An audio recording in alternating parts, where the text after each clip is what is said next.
Assalamualaikum warahmatullahi wabarakatuh. Bismillah, alhamdulillah, wassalatu wassalamu ala rasulillah sallallahu alaihi wasallam. Kaum muslimin muslimat yang dimuliakan oleh Allah subhanahu wa ta'ala,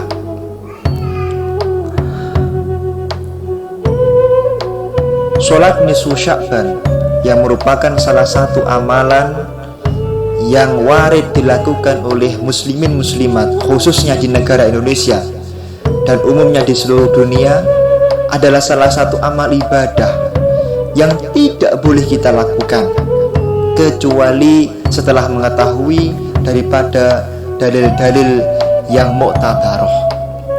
Pertama, kami akan mengawali kajian ini dari sebuah kitab, yaitu Hasyiah Bujairami alal Khatib.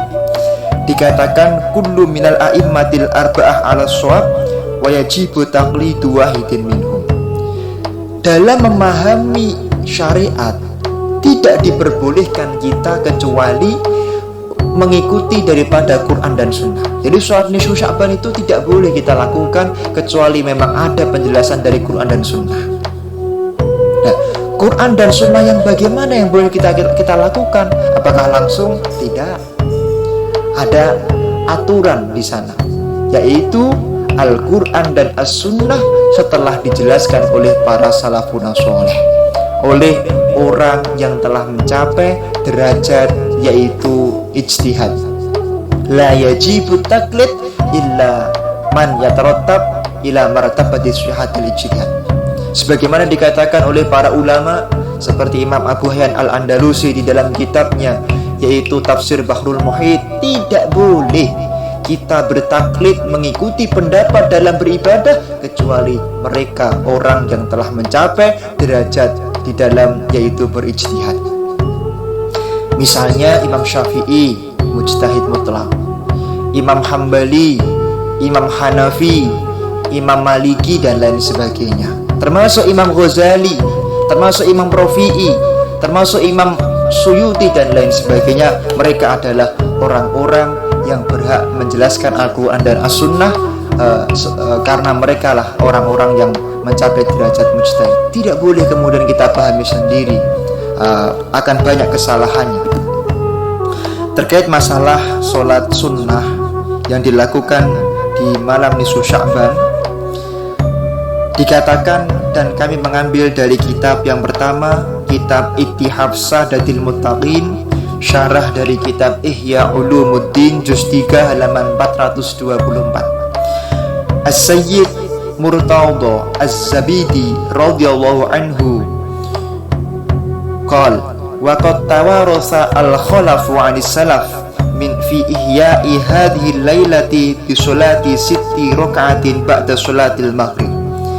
Para ulama khalaf, kata beliau, telah memberikan sebuah warisan kepada kita dari warisannya para ulama salaf, yaitu dengan hendaknya menghidup-hidupi malam nisfu Sya'ban.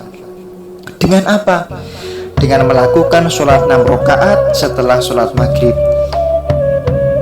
Kullu raka'ataini bitaslimatin yakra'u fi kulli raka'atin minha bil Fatihah marrah wal ikhlasi tamarrah. Di mana setiap 2 rakaat itu membaca itu melakukan salam, kemudian setiap 1 rakaat itu membaca Fatihah dan membaca surat Al-Ikhlas 6 kali. Jadi Fatihah yang 1 kali, Al-Ikhlas 6 kali, itu setiap 1 rakaat. Setelah setiap 2 rakaat salam 3 kali, ba'dal farahi min kulli raka'ataini yaqra'u surata Yasin marrah wa yad'u du'a al-masyhur bi du'ai lailatin nisfi min Sya'ban.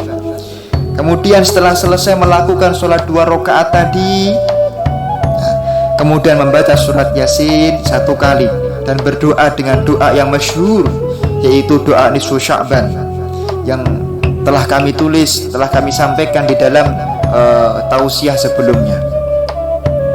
Kemudian berdoa wa yas'alullaha ta'ala al-baraka fil umri. Setelah Yasin yang pertama, minta kepada Allah, ya Allah, berikanlah keberkahan dalam umurku. Tsumma fi tsaniyah al-baraka fir rizqi. Kemudian di dalam selesainya Yasin yang kedua minta diberikan keberkahan dalam rezeki.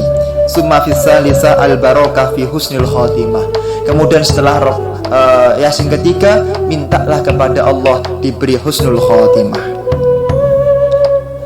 Wa zakaru anna man sallaha kadza bihadhil kaifiyah u'tiya jami'a ma talaba wa hadhi shalah masyhur fi kutubil mutaakhirin minas sadati sufiyah.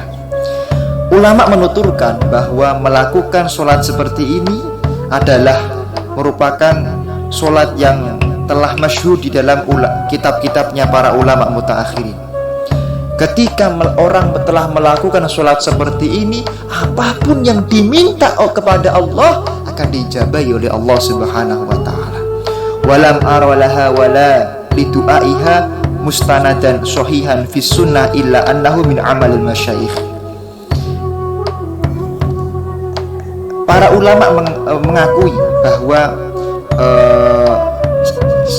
amalan seperti ini tidak pernah ditemukan di dalam sandaran-sandaran hadis yang sahih dari as-sunnah. Akan tetapi melakukan amalan seperti ini tidaklah terlarang karena merupakan amalan dari para masyayikh. Maka dalam hal ini kami menegaskan sholat nisfu Sya'ban itu hendaknya diniatkan sholat hajat atau sholat mutlak atau sholat yang lain istikharah. Tidak diniatkan usolli sunnatan linisfi Sya'ban, itu tidak ada, tidak disyariatkan. Tapi niatkanlah sholat-sholat tadi dengan niat sholat hajat, sholat istikharah atau yang lain sebagainya. Bahkan Imam Ibnu Taimiyah yang terkenal sebagai Syekhul Islam di dalam kitab Manahij wa Turuqil Bahas, Syekhul Islam di dalam mazhab Hambali, beliau mengatakan dalam kitabnya Majmu' Fatawa Ibnu Taimiyah juz 1 halaman 469, wa su'ila an sholati nisfi Sya'ban fa ajaba idza shallal insanu lailatan nisfi. Imam Ibnu Taimiyah mengatakan setelah ditanya tentang bagaimana hukum sholat nisfu Sya'ban, beliau mengatakan ketika seseorang melakukan sholat nisfu Sya'ban secara sendirian au fi jama'atin khossatin, atau di dalam sebuah jamaah yang khusus, kama yaf'alu tawaifu minas salaf, seperti yang dilakukan oleh para ulama salaf, fahuwa ahsan, maka sholat itu adalah sholat yang bagus, sholat yang dicintai oleh para ulama. Apa yang dicintai ulama tentu dicintai oleh Nabi Sallallahu Alaihi wa alihi wasallam. Pendengar yang dimuliakan oleh Allah Subhanahu wa ta'ala, kami akan menambahkan dalil dari kitab I'anatut Thalibin juz 1 halaman 270. Di sana dikatakan wa amma sholatu Sya'bana, adapun sholat Sya'ban, fahiya ayyusolliya fi lailatil khamisa asyara minhu mi'ata rok'ah, yaitu sholat yang dilakukan di tanggal 15 malam tanggal 15, yaitu 100 rakaat. Kullu rakaataini bitaslimatin, setiap dua rakaat satu kali salam. Yaqra'u fi kulli rakaatin ba'dal Fatihah, setiap satu rakaat membaca Fatihah. Wa qul huwallahu ahad 11 marrah, dan Al-Ikhlas 11 kali. Wa in syaa shalla 10 rakaat yaqra'u fi kulli rakaatin ba'dal Fatihah qul huwallahu ahad 100 marrah. Atau dan jika dia ingin bisa sholat yaitu 10 rakaat saja, di mana setiap rakaat membaca Fatihah dan surat Al-Ikhlas 11 kali. Fahadhihi aidan marwiyatun fi jumlatis sholawat. Ya, seperti ini juga menjadi salah satu sholat yang telah diriwayatkan di dalam beberapa, yaitu sholat. Kana salafu yusalluna hadhihi sholah wa yusammunaha sholatal khair. Para ulama salaf itu melakukan sholat ini dan menganggap sholat ini salah satu sholat yang khair, sholat yang baik, sholat yang hendaknya dilakukan. Wa yajtami'una fiha wa rubbama shallauha jama'ah. Mereka berkumpul untuk melakukan sholat ini, dan terkadang mereka malah melakukannya dengan sholat berjamaah. Wa ruwiya anil Hasan al-Basri rahimahullahu ta'ala annahu qala haddatsani salasuna min ashabin nabiy sallallahu alaihi wasallam. Kemudian diriwayatkan dari Imam Hasan al-Basri rahimahullahu ta'ala, semoga Allah merahmati beliau.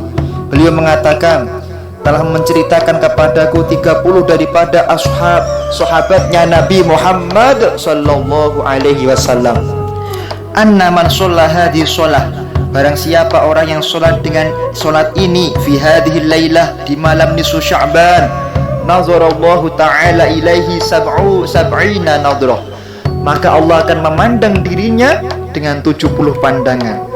70 pandangan yang indah, 70 pandangan yang mulia, 70 pandangan penuh rahmah. Wa qadalahu bi kulli nadratin sab'ina hajah, dan setiap pandangan Allah akan mengabulkan dirinya, yaitu 70 hajat. Adnaha al-maghfirah, minimal Allah akan mengampuni dosa daripada orang tersebut. Semua dosanya akan diampuni oleh Allah Subhanahu wa ta'ala. Qala al-alama al-Qurdi, Imam al-Qurdi salah satu mujtahid di dalam mazhab Imam Syafi'i mengatakan, wakhtalafal ulama fiha, faminhum man qala laha turukun idza ijtama'at wa shalal hadis ila haddin yu'lamu bihi fi fadhailil a'mal. Memang ulama itu berbeda pendapat tentang kesahihan ini, tapi ada juga yang mengatakan bahwasanya ini adalah sebuah amalan yang sampai kepada kanjeng Nabi Muhammad, atau minimal kalaupun tidak sampai kepada kanjeng Nabi Muhammad maka akan menjadi fadhailul a'mal, artinya tetap diamalkan sebagai amal ibadah kita kepada Allah. Wa minhum man hakama ala hadithiha bil wad'i wa minhum an-Nawawi wa tabi'ahu syarih fi kutubih. Ada yang mengatakan juga tidak boleh. Di dalam kitab Al-Fatawa Al-Fiqhiyah Al-Kubro juga disebutkan dalil-dalilnya. Di dalam kitab Ghayatul Talkhis Al-Murad min Fatawa Ibni Ziyad halaman 94 dikatakan mas'alatun sholatur rahaib minal bid'il munkarah kama zakarahu Ibnu Abdissalam wa tabi'ahu Nawawi fi inkariha. Sholat rahaib itu termasuk sholat nisfu Sya'ban, termasuk bid'ah yang mungkar. Kama zakarahu Ibnu Abdissalam wa tabi'ahu Nawawi fi inkariha, termasuk yang menyebutkannya adalah Imam Ibnu Abdissalam dan Imam An-Nawawi. Wa hiya jaizatun bi makna la itsma ala fa'iliha wal jama'atu fiha jaizah.